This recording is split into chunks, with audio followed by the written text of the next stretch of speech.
pada proyek P5 ya, di mana proyek P5 ini kemarin sudah pernah kita melaksanakan beberapa proyek P5 ya. Oke, sekarang kita masuk pada tahap kedua di mana yaitu tentang proyek P5 tentang daur ulang ataupun sampah ya. Nah, bagaimana yang dikatakan sampah? Oke. Nah, jadi dulu Bapak mulai kita ice breaking dulu. Yaitu kita tepuk P5. Masih ingat tepuk P5-nya? Oke. Nah, nanti setelah ice breaking ya, itu tepuk P5. Oke. Nah, untuk kita mulai silakan seperti biasa kita berdoa satu orang, siapa yang memimpin? Al bisa silakan Bapak kelas. Oke, silakan. Baik kawan-kawan, kelas belajar berdoa dimulai.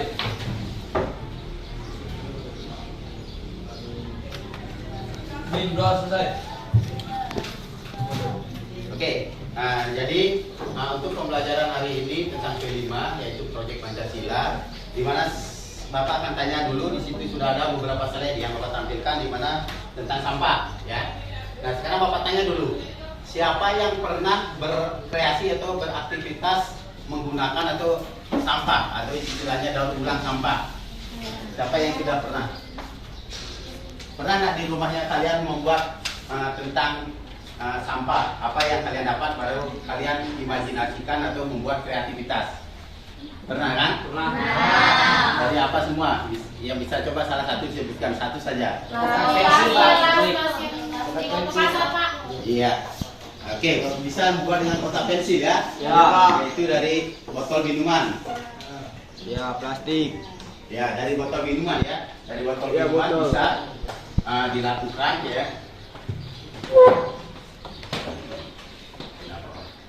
Ya, jadi dari botol minuman bisa membuat sebuah kreativitas, misalnya membuat tas yang zaman sekarang sudah kelihatan ya. Ya, buat vas bunga ataupun bunga.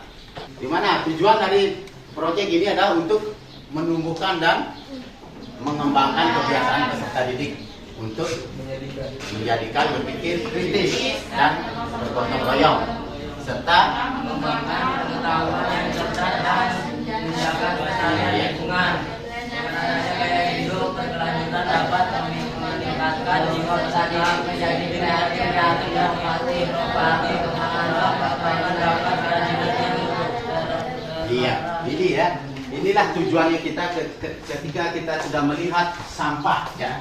Makanya di sini Bapak ajarkan di dalam proyek sangat bersyukur sekali kita sudah masuk pada penggerak di mana tentang proyek ini ya. Karena kita bisa mengendalikan utama yang penyebab masalah itu adalah sampah. Nah, jika itu sudah bisa dikendalikan, maka terjadilah suatu keindahan ya yang ada di lingkungan kita, terutama di lingkungan sekolah. Itu dari semua bahan sampah. Oke, kita masuk langsung pada materi ya. Oke, perhatikan ya. Proyek penguatan profil Pancasila, di mana dalam proyek di sini ya, yaitu tentang P5. Ya.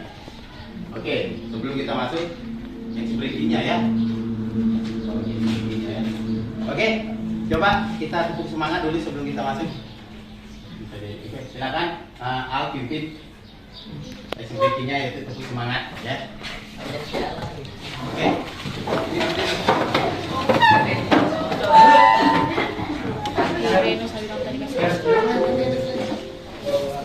Tepuk P5. Proyek penguatan profil belajar Pancasila. SMP 1 Bisa.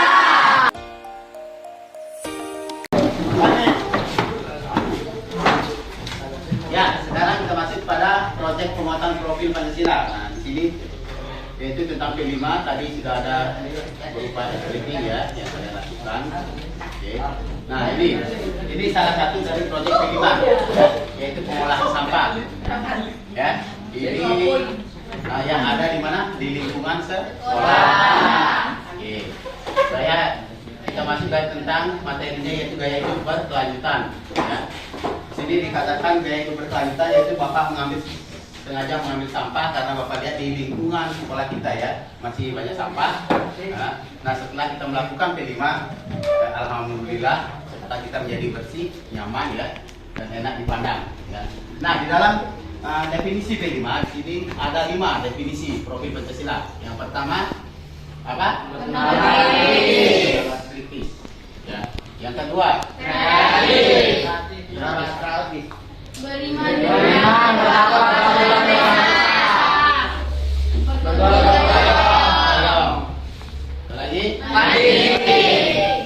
Nah, dari 5 definisi inilah yang kalian tuangkan melalui pola pikir kalian, yaitu kalian kembangkan melalui bagaimana manusia ataupun siswa itu bisa berpikir kritis. Ya, berpikir kritis berarti ketika kita melihat sampah, untuk apa itu sampah? Ya kan? Pikir kritis, kreatif. Nah, kita akan jadikan apa sampah itu? Ya kan? Nah, itu. Nah, kita masuk pada sampah organik, ya. Nah, apa itu sampah organik? Sampah organik adalah sampah ya, bisa atau yang masih bisa dimanfaatkan menjadi bahan yang masih layak dipakai. Misalnya, nah ini sudah ada contohnya. Ini kan awalnya ini sampah ya. Nah, ini bisa kita gunakan membuat apa hiasan seperti bunga, ya kan? Nah, ini salah satunya, contohnya. Itulah tentang sampah. Oke, yang berikut kita masuk pada sampah. Untuk contohnya bisa kalian perhatikan di layar, di mana contohnya di situ yang bisa digunakan atau didaur ulang, ya. Apa? Botol aqua, ya kan? Bisa didaur ulang, membuat sebuah karya, bisa membuat kotak pensil, ya. Ya, bisa juga untuk tempat pensil, tempat penghapus dan lain sebagainya. Tergantung dari kreativitas dan pola pikir kita. Yang berikut.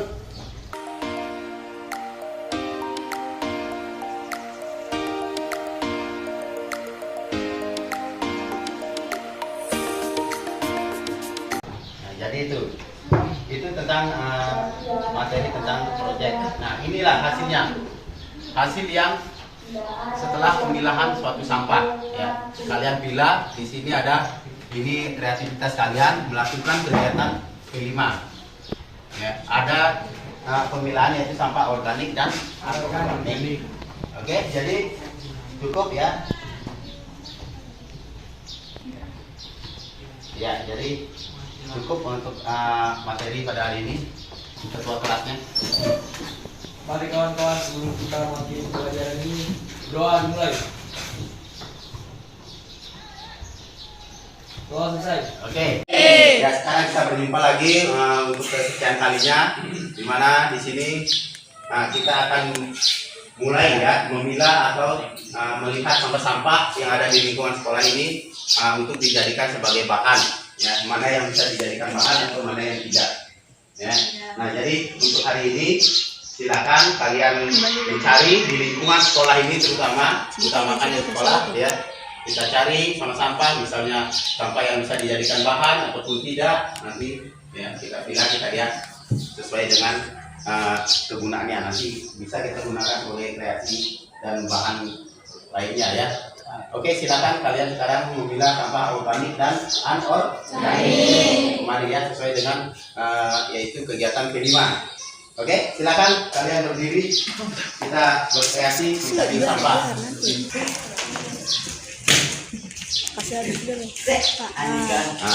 Ya langsung ya menuju ke lapangan dan lihat sampah yang bisa dipilah di lingkungan sekolah ini.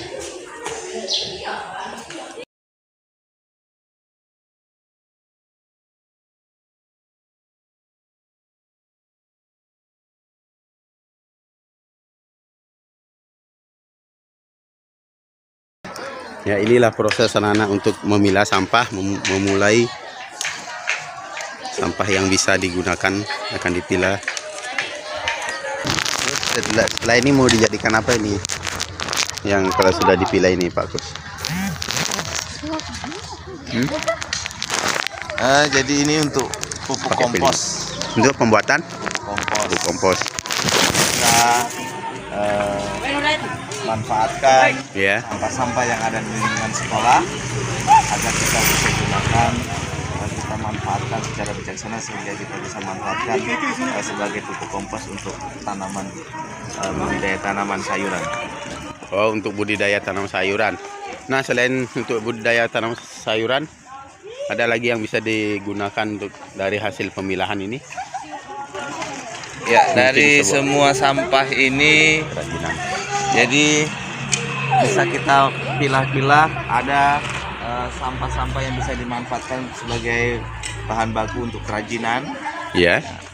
Kemudian untuk bisa kalau seandainya ada botol-botol itu bisa kita manfaatkan dan kita bisa jual dan bisa terjual ke tempat sampah sehingga bisa memberikan nilai ekonomis. Ya. Nah, jadi kalian pilih mana yang sampah organik dan mana sampah yang non organik ya.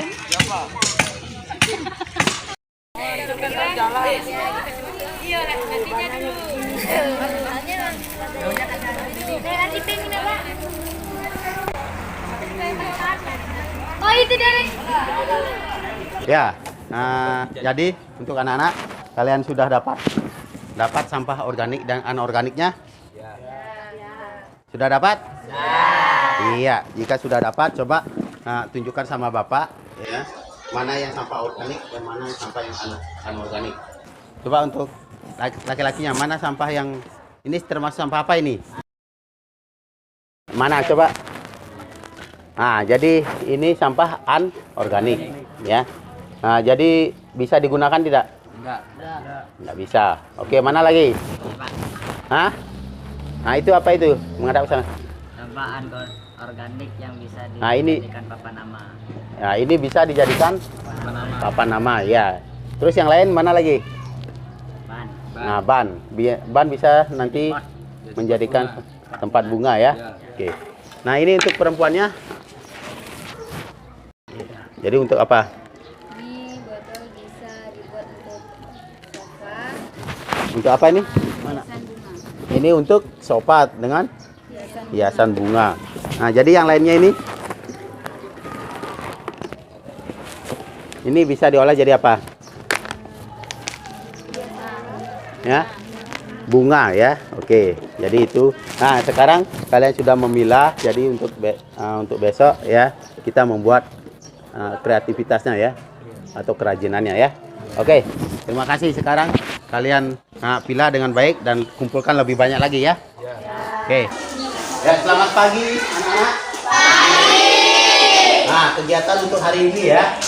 Kalian membuat apa? Membuat sofa ya. Kegiatan yang kemarin kita membuat sofa. Nah, sekarang dari ini awal dari proses yang pertama ya.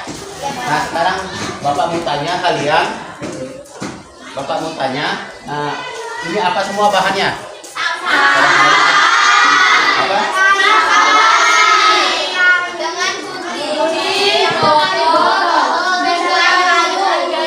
Iya, botol, sampah plastik, gunting dan kayu.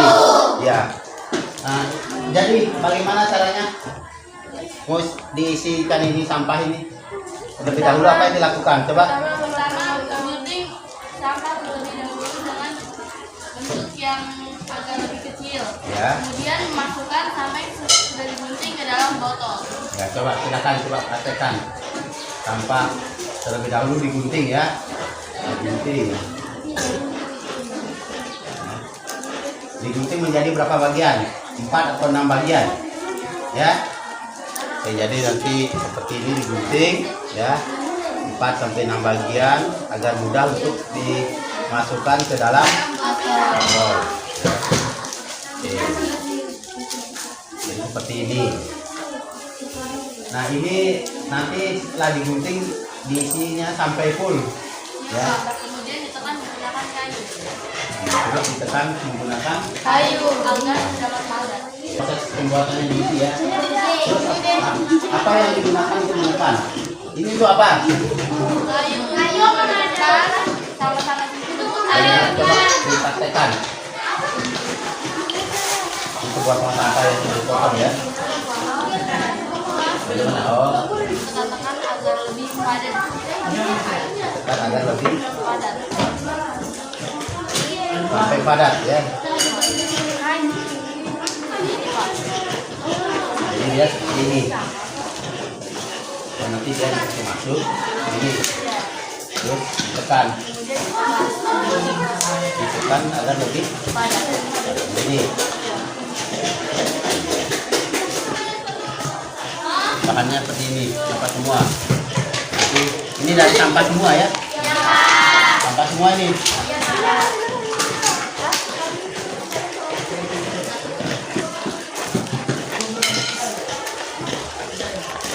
Menggunakan beda dengan menggunakan corong. Iya, agar lebih apa tujuannya? Lebih gampang, lebih mudah ya untuk memasukkan sampah-sampah. Ini proses pembikinannya. Ini ya. Bagus ya. Nah, nanti setelah isinya full mau dibuat bikin apa tadi? Sofa ya, Pak. Oke. Jadi semangat ya. Isi sampai full baru kalian membuat seperti kerajinan yang kita sudah sepakati secara bersama-sama ya.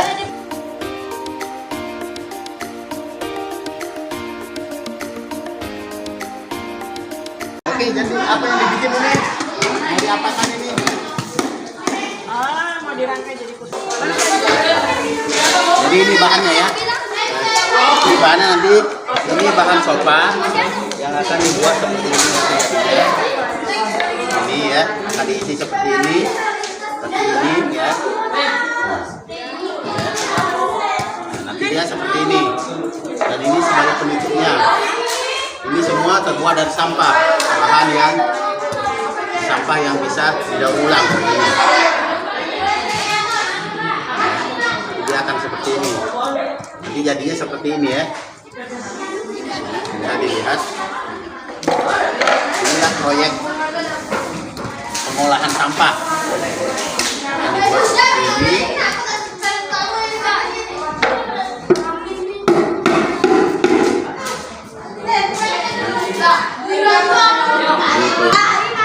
Ini kan perhatikan baik-baik. Ini silakan kalian beli bagian sininya dulu. Beli bagian sininya. Atau tidak, kalau mau gampang, beli bagian sininya baru disusun begini. Seperti itu juga. Jadi yang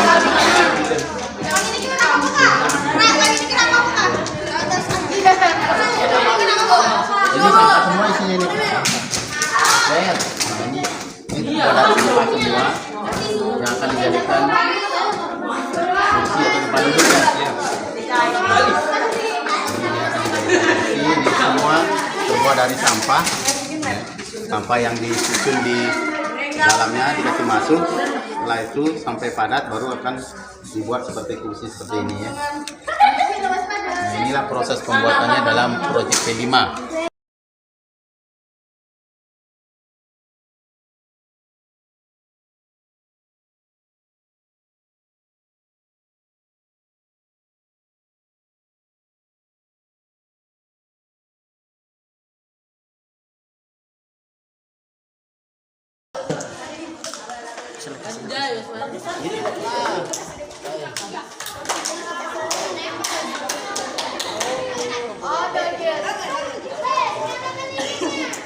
Bisa duduk ki Pak.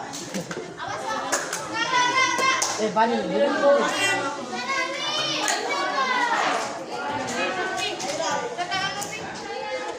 Ini belangkung Pak, bapaknya belangkung.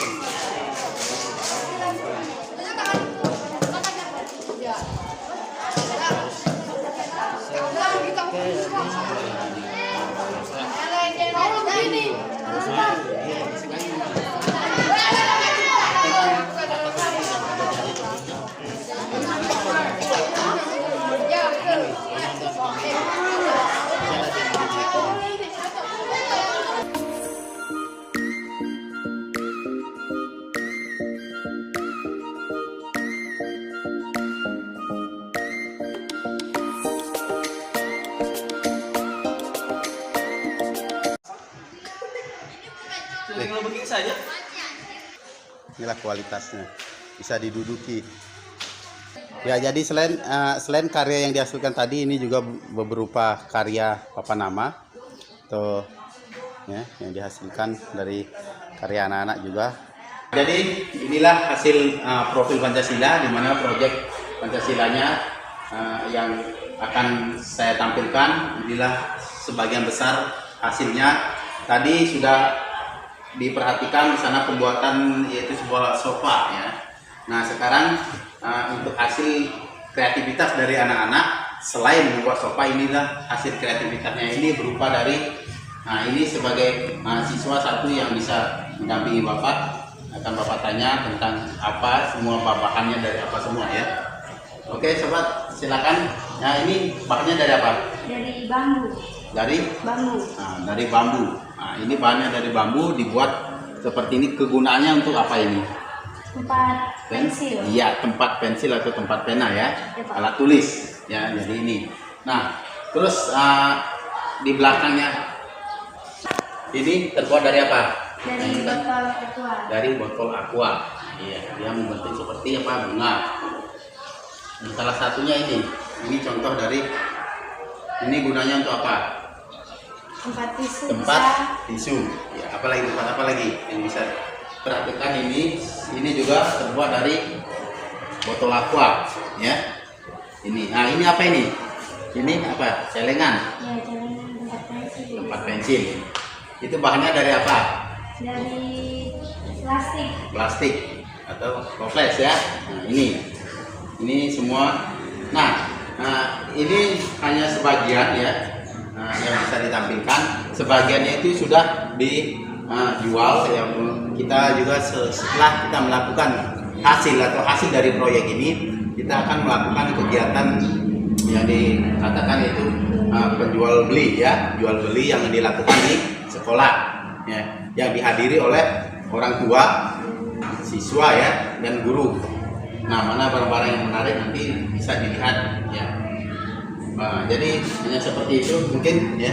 Demikian penyampaian dari saya tentang proyek B5 ya. Terima kasih.